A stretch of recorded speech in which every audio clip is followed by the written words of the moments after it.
So guys चलिए इस video के अंदर हम बात कर लेते हैं पोको F5 के बारे में, क्योंकि पिछले कुछ दिनों से दोस्तों देख रहा हूं पोको की तरफ से इस फोन के इंडिया लॉन्चिंग को लेकर बहुत सारे टीजर और पोस्टर सामने निकल के आ रहे हैं। इसी महीने 9 मई को ये फोन इंडिया में लॉन्च होने वाला है दोस्तों। बट अच्छी चीज मेरे को ये लगी कि लॉन्च से पहले इस फोन के फर्स्ट लुक एंड स्पेसिफिकेशंस को लेकर ऑलमोस्ट सारी चीजें कन्फर्म हो गई है और लीक्स्टर के अकॉर्डिंग कहा ऐसा जा रहा है कि ये one of the best smartphone होने वाला है अंडर 30,000 का।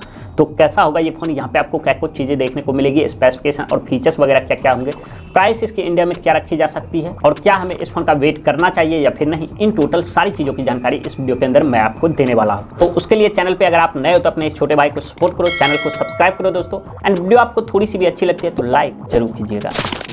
पहले दोस्तों चलिए हम बात कर लेते हैं इस फोन की बिल्ड क्वालिटी और डिजाइन के बारे में। तो गाइस ये जो फोन है ये पॉलीकार्बोनेट बैक के साथ आएगा, जहां पे आपको ग्लॉसी फिनिश देखने को मिल जाएंगे और कहा ऐसा जा रहा है कि इस फोन को इंडिया में 3 कलर में लॉन्च किया जाएगा। स्पेशली जो व्हाइट कलर रहेगा उसका डिजाइन मेरे को काफी ज्यादा प्रीमियम लग रहा है। टॉप लेफ्ट में यहाँ पे रेक्टेंगल शेप में ट्रिपल कैमरा सेटअप देखने को मिलेंगे और उसके राइट साइड एक LED फ्लैश लाइट भी देखने को मिल जाएगी।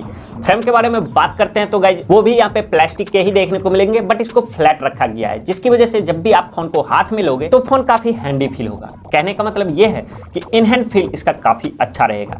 और फ्रंट की तरफ यहाँ पे ग्लास देखने को मिल जाएंगे। सेंटर पंच होल डिस्प्ले देखने को मिलेगा दोस्तों। टॉप एंड दोनों साइड वाले बेजल्स यहाँ पे आपको पतले नजर आएंगे और जिनके बारे में बात करते हैं तो ये भी काफी हल्के होंगे। तो ओवरऑल मेरे हिसाब से फोन काफी गुड लुकिंग होगा। डिजाइन और लुक्स वाइज आपको बहुत अच्छे देखने को मिलेंगे। वैसे एक चीज बताना भूल गया कि ये फोन काफी स्लिम और लाइट वेट भी होगा, क्योंकि यहाँ पे आपको 7.9 mm के थिकनेस देखने को मिल जाएंगे और 181 ग्राम ही इस फोन का वेट होगा।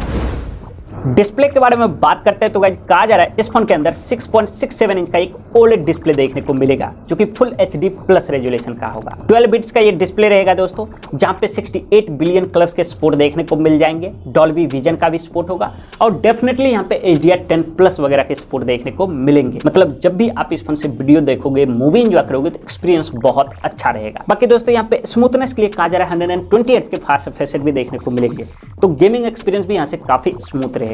और साथ में 1000 निट्स की यहाँ पे ब्राइटनेस भी देखने को मिलेगी। तो डिस्प्ले की क्वालिटी जो होगी दोस्तों वो भी ओवरऑल मेरे हिसाब से काफी अच्छी होगी। खैर परफॉर्मेंस के ऊपर आते हैं तो गाइस इस फोन के अंदर कहा जा रहा है क्वालकॉम का न्यूली लॉन्च स्नैपड्रैगन 7+ Gen 2 वाला प्रोसेसर देखने को मिलेगा, जो कि एक फ्लैगशिप प्रोसेसर है। 2.91 गीगाहर्ट्ज की क्लॉक स्पीड पे रन करता है और 9.5 लाख के करीब ये अंतुतो इसको निकाल कर दे सकता है। तो नो डाउट परफॉर्मेंस जो होगा वो यहाँ पे बिल्कुल मक्खन के जैसा रहेगा। डे टू डे लाइफ में तो इस फोन से आपको कभी भी कोई दिक्कत नहीं आएगी। बाकी अगर आप COD या फिर BGMI जैसे हैवी गेमिंग करना पसंद करते हो तो उसके लिए भी ये प्रोसेसर काफी अच्छा रहेगा। और अच्छी चीज मेरे को ये लगी कि इसकी ताकत को बढ़ाने के लिए इस फोन के अंदर कहा जा रहा है UFS 3.1 के स्टोरेज भी देखने को मिलेंगे एंड LPDDR5 वाला रैम भी होगा। तो ऐप ओपनिंग क्लोजिंग स्पीड वगैरह जो होगी वो भी इसकी काफी फास्ट रहेगी। बाकी Android 13 out of the box ये फोन आएगा, जो कि MIUI 14 के ऊपर रन करेगा। अब गाइस अगर हम इसके बैटरी कैपेसिटी के बारे में बात करते हैं तो गाइस इस फोन के अंदर 5000 mAh की बैटरी देखने को मिलेगी, जो कि मेरे हिसाब से अच्छी चीज है। एक नॉर्मल यूजर्स को ये बैटरी लगभग 1.5 से 2 दिन का बैकअप आराम से निकाल कर दे सकती है। इसके अलावा इसको चार्ज करने के लिए यहाँ पे 67 वोल्ट की फास्ट चार्जिंग का सपोर्ट भी देखने को मिल जाएगा। टाइप-C पोर्ट के साथ ये फोन आएगा दोस्तों। फोन के अंदर NFC के भी सपोर्ट देखने को मिल जाएंगे। 3.5 mm जैक भी होगा, बट यहाँ पे माइक्रो SD कार्ड के स्लॉट देखने को नहीं मिलेंगे। लेकिन रेडमी की जो पहचान है उसका IR ब्लास्टर, वो चीज इस फोन के अंदर देखने को मिल जाएगी। और साथ में यहाँ पे डॉल्बी एटमॉस फीचर्स के साथ स्टूडियो स्पीकर भी देखने को मिलेंगे। तो मल्टीमीडिया एक्सपीरियंस जो रहेगा वो भी इस फोन का काफी अच्छा होगा। बाकी side mounted fingerprint sensor and face unlock के सपोर्ट इस फोन के अंदर देखने को मिल जाएगा। खैर अब गाइस अगर हम आ जाते हैं इसके कैमरे के ऊपर तो पीछे की तरफ यहाँ पे 3 कैमरा देखने को मिलेंगे।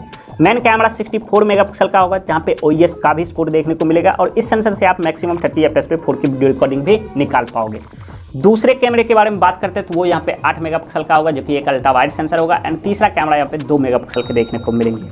बाकी सेल्फी के बारे में बात करते हैं तो वो यहाँ पे 16 मेगापिक्सल का होगा और इस सेंसर से आप मैक्सिमम 30 और 60 FPS पे 1080p वीडियो रिकॉर्डिंग कर सकते हो। तो कैमरा सेटअप जो होगा वो मेरे हिसाब से डिसेंट रहेगा। बहुत अच्छा नहीं कहूँगा तो बहुत खराब भी नहीं कह सकता। तो गाइस यही थे इस फोन के स्पेसिफिकेशंस की पूरी कहानी। प्राइस के बारे में बात करते हैं तो गाइस कहा ऐसा जा रहा है कि इस फोन को 8GB 128GB 8GB 256GB and 12GB 256GB के 3 मॉडल में इंडिया में लॉन्च किया जा सकता है। जो बेस मॉडल रहेगा 8GB 128GB उसकी प्राइस मुझे ऐसा लगता है कि इंडिया में 29 या फिर 30,000 रखी जा सकती है। और ऑफर्स वगैरह लगा कि ये फ़ोन आपको 27 से 28,000 रुपये तक में मिल सकता है, ऐसा मुझे लगता है। वैसे आपके हिसाब से इस फोन की प्राइस इंडिया में कितनी होनी चाहिए हमें कमेंट करके जरूर बताइएगा। और अगर इसके इंडिया लॉन्चिंग के बारे में बात करते हैं तो 9 मई को ये फोन इंडिया में लॉन्च होने वाला है। तो गाइस अगर आपका बजट 25 से 30,000 रुपये का है और इस प्राइस पर कोई परफॉर्मेंस सेंट्रिक फोन ढूंढ रहे हो तो डेफिनेटली आप इस फोन का वेट कर सकते हो। तो गाइस बस इस वीडियो में इतना ही। पसंद आए दोस्तों तो वीडियो को लाइक कीजिए, शेयर कीजिए और चैनल पे पहली बार आए हैं तो सब्सक्राइब कीजिए। मैं मिलता हूँ अगले वीडियो में, तब तक के लिए जय हिंद।